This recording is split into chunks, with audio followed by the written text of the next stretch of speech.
नमस्ते मित्रों, कथा निधि चैनल पर आपका बहुत बहुत स्वागत है।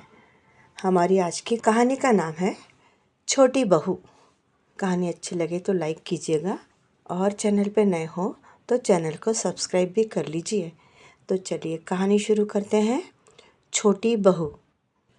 2 दिन से मेरी तबीयत ठीक नहीं है, लेकिन यहाँ तो किसी को इतना भी नहीं लगता कि ज़रा पूछे कि बुढ़िया जिंदा है या मर गई है। आंखों से आंसू बहाते हुए मालती जी अपने बड़े बेटे अशोक से बात करके अपना जी हल्का करती जा रही थी। अशोक ने कहा, माँ तुम बिल्कुल चिंता मत करो, मैं शाम को आता हूँ। इतना कहकर अशोक ने फ़ोन रख दिया। रसोई में काम करते हुए मीना ने ये सारी बातें सुनी और सोच में पड़ गई। माँ जी के लिए कितना ही करो, लेकिन वे हमेशा अपने बड़े बेटे को ही फ़ोन लगाती रहती हैं और ये बताती हैं कि यहाँ उनकी कोई भी परवाह नहीं करता, फिक्र नहीं करता, देखभाल नहीं करता, जबकि असलियत तो कुछ और ही है। छोटा बेटा राकेश और उसके बच्चे दिन भर मालती जी के आगे पीछे करते, उनकी हर आवश्यकता का ध्यान रखते। मालती जी के सारे काम मीना खुद अपने हाथों से किया करती।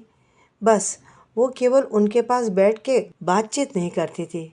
उसके पीछे भी एक कारण था, क्योंकि मालती जी हमेशा उसकी और उनकी बड़ी बहू की बराबरी किया करती और अमीर घर से आई हुई अपनी बड़ी बहू के सामने अपनी छोटी बहू, जो एक साधारण परिवार से आई थी, उसे हमेशा कमतर बताने का कोई अवसर वे छोड़ती न थी। उनके इस स्वभाव और हमेशा ताने देने की प्रवृत्ति की वजह से मीना के मन में अपने आप ही उनके प्रति मन ही मन में एक अजीब सी दूरी निर्माण हो गई थी। इसीलिए वह हमेशा उनके पास बैठने से कतराती और उनसे थोड़ी दूरी रहा करती। इतना होने पर भी उनकी सेवा में उसने कभी कोई कमी न रखी थी। दूसरी तरफ उनकी बड़ी बहू प्रिया एकदम विपरीत स्वभाव की थी। उसे अपनी सास बिल्कुल भी अच्छी नहीं लगती। उनके प्रति उसके मन में प्रेम तो था ही नहीं, बल्कि नफरत ही भरी हुई थी। मालती जी को 2 बेटे थे। उनके दादा ससुर का बनाया हुआ एक बड़ी कोठी थी, जिसमें उनका छोटा बेटा राकेश रहा करता था। वे राकेश के साथ ही रहती थी, जबकि बड़ा बेटा अशोक शहर में नौकरी की वजह से वहीं रहता था। मालती जी को अपना गांव और अपना घर छोड़ के शहर में रहना पसंद नहीं था, इसलिए वे अपने छोटे बेटे राकेश और बहू मीना इनके साथ गांव में रहना ही चाहती थी। अभी कल ही तो राकेश ने डॉक्टर को घर पे बुलाया था और मालती जी का इलाज करवाया था। मालती जी की दवा पानी, उनका परहेज का खाना, रोज का भोजन और उनका आराम, इन सब चीज़ों में किसी भी तरह से कोई कमी न रहे, इस बात की घर में सभी फिक्र करते थे। लेकिन मालती जी की आदत किसी भी तरह से छूटती नहीं थी। उनकी आदत ये थी कि बड़े बेटे और बहू से सहानुभूति प्राप्त करने के लिए फ़ोन पर हमेशा ही अपना छोटा बेटा राकेश और बहू मीना इनके बारे में शिकायतें किया करती थी और यही बात मीना को कांटे की तरह चुभती थी। शाम हो गई, उसके बाद रात भी हो गई, लेकिन अशोक नहीं आया। दूसरे दिन मालती जी ने फिर से अशोक को फ़ोन लगाया।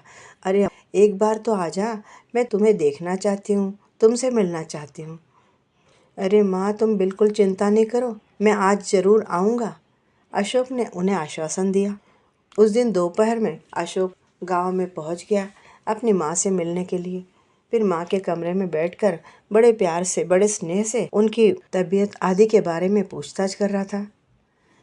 तभी उसकी नज़र पास के टेबल पर रखे हुए दवाइयों की पुड़ियों पर गई। तब उसने आश्चर्य से पूछा, माँ ये कौन सी दवाइयाँ ले रही हो तुम? मालती जी कुछ कहती इसके पहले उसने वो पुड़िया हाथ में उठा ली। तुम तो कहती थी कि तुम्हारी कोई भी परवाह नहीं करता यहाँ पे, फिर ये दवाइयाँ? और तुम्हारे पास में जो टेबल है, इस पर तो तुम्हारी ज़रूरत की सारी चीज़ें मौजूद है। मालती जी ने एक लंबी सांस खींची। बेटा अशोक, केवल दवाइयाँ दे देने से कोई आदमी ठीक नहीं हो जाता। मेरे लिए किसी ने थोड़ा समय तो निकालना चाहिए, है कि नहीं? 2 मीठे बोल प्यार से कोई मुझसे करे, ये ज़रूरी है कि नहीं? अशोक ने माँ को समझाया।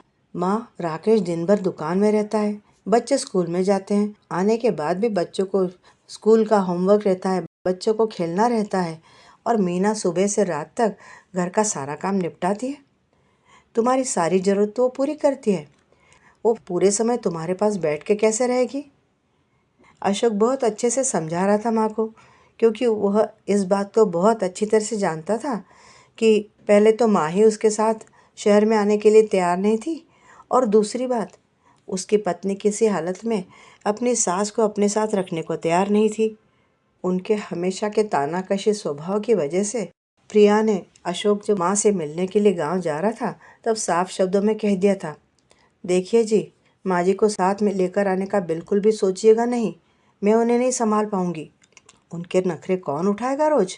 मैं नहीं कर सकती हूँ।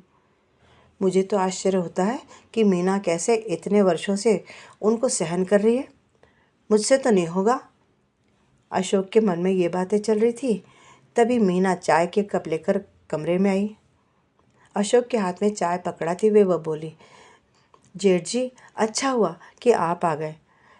अब एक काम ज़रूर करिए इस बार आप जाते समय माँ जी को आपके साथ ले जाइए। अशोक आश्चर्य से मीना का चेहरा देखने लगा। मीना ने आगे कहा, क्या बताएं जेठ जी, हम कितनी ही सेवा करें, कितनी ही उनकी फिक्र करें, कितनी ही देखभाल करें, तब भी उनकी नज़र में हमसे हमेशा गलतियाँ ही होती रहती है, और वे आपके पास में हमेशा हमारी शिकायतें करती रहती है। राकेश, मैं और हमारे दोनों बच्चे, हम सभी उनका बहुत ध्यान रखते हैं, उनकी सेवा भी करते हैं। हमसे जितना बन सकता है वो सब करते हैं। बस उनके पास बैठकर उनकी तानाकशी सुनना हमें पसंद नहीं है। इतना ही मेरा दोष है। अपने मुंह पर है मीना की ऐसी बातें सुनकर मालती जी गुस्सा हो गया। मीना, अगर तुम्हें मुझसे इतनी शिकायतें हैं तो मैं अपने बड़े बेटे और बहू अशोक और प्रिया के पास ही जाकर रहूँगी। अशोक ने तुरंत ही चाय का कप नीचे रखा और मीना को दूसरे कमरे में ले जाकर धीमे स्वर में बोला, मीना देखो, मुझे मेरी माँ का स्वभाव बहुत अच्छी तरह से मालूम है, और तुम्हें भी मालूम है कि तुम माँ के लिए कितना कुछ करती हो। लेकिन प्रिया, वो तो, अगर मैं माँ को घर ले गया ना तो वो मेरा जीना मुश्किल कर देगी। मीना का गला भर आया। तो फिर जेठ जी, आप ही बताइए ना, हम क्या करें? भोजन बनते ही पहली थाली उनके लिए लगाकर मैं उन्हें देती हूँ।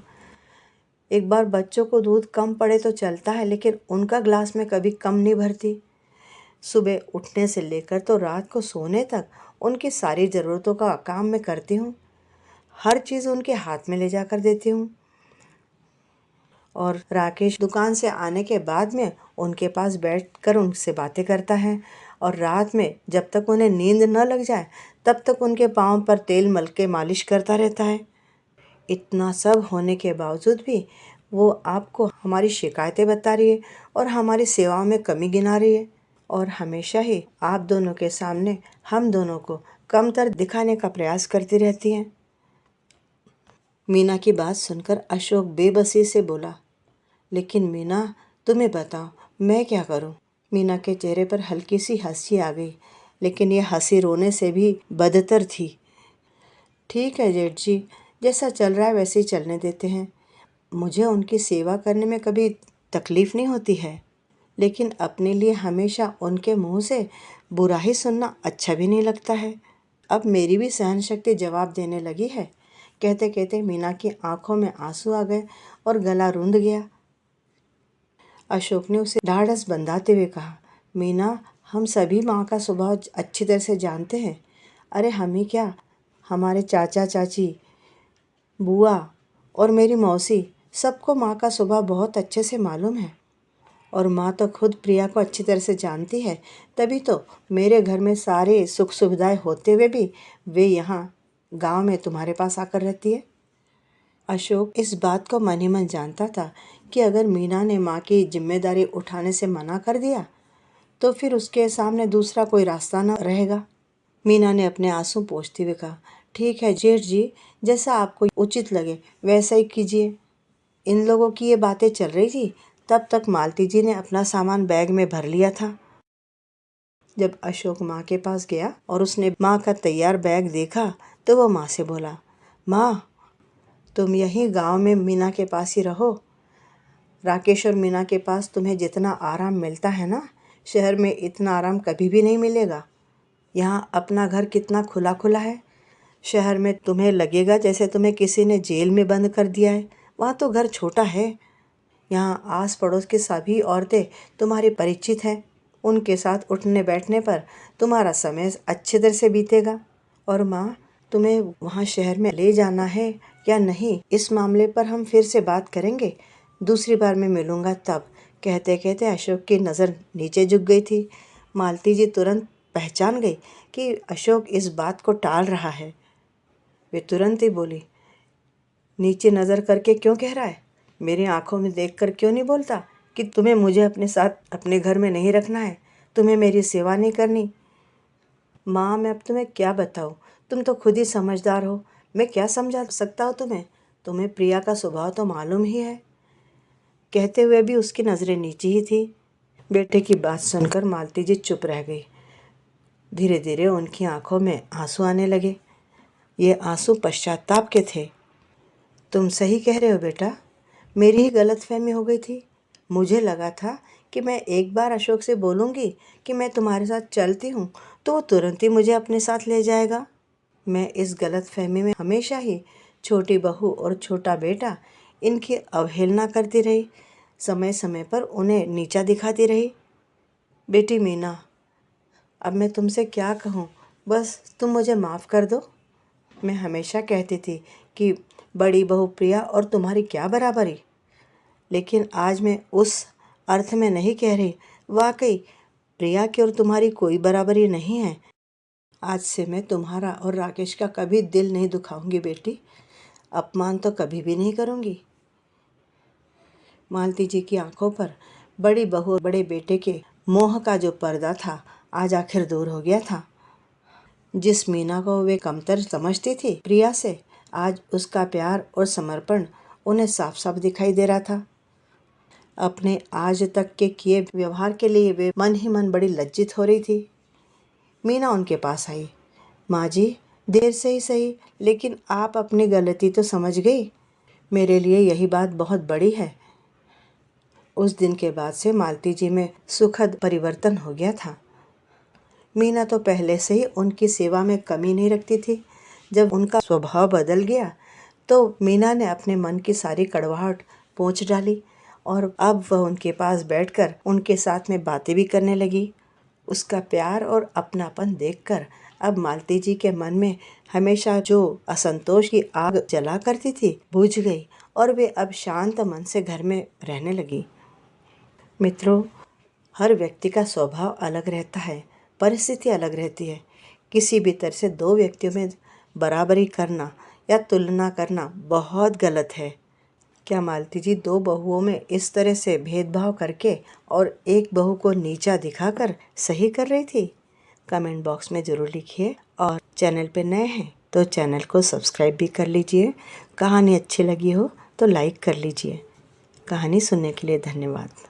आपका दिन शुभ हो।